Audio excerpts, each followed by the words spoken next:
અમરેલીમાં ચકરગઢ રોડ પર ટ્રાફિકની સમસ્યાનો અંત આવ્યો છે। ફાટકની જગ્યાએ નવનિર્મિત ડબલ અંડરબ્રિજનું લોકાર્પણ કરવામાં આવ્યું। સાંસદ ભરતભાઈ સુતરિયાના હસ્તે આ ડબલ અંડરબ્રિજનું લોકાર્પણ થયું। ડબલ અંડરબ્રિજ શરૂ થતા વાહન ચાલકોને નાગરિકોને મોટી રાહત મળી।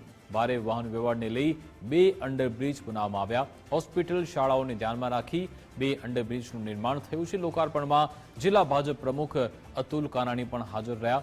મહામંત્રી મેહુલ ધોરાજીયા સહિત નગરપાલિકાની ટીમ પણ ઉપસ્થિત રહી। સ્થાનિકોએ સમસ્યા ઉકેલવા બદલ સાંસદનું સન્માન કર્યું।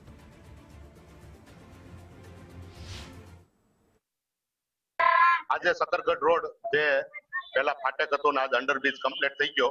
23 નંબરનું આ ફાટક હતું। જ્યારે મંજૂર થયું ત્યારે એક અંડરબ્રિજ છે, તો પછી કૌશિકભાઈ, અમે સંગઠન, અતુલભાઈ, મેહુલભાઈ, તમારા વિજયભાઈ, તમામ સદસ્ય ભેગા થયા। કીધું 50 વર્ષ પછી આ અમરેલીનું શું થાય, ટ્રાફિક કેવું થાય।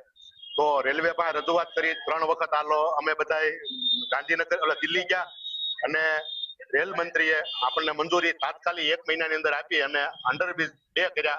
જે એક અંડરબ્રિજ 4.5 મીટરનો છે, એમાં 9 મીટર ટોટલ, 4.5 મીટરનું એક, એટલે એવા 2 કર્યા, એટલે ટોટલ ડબલ આપણે થઈ ગયા।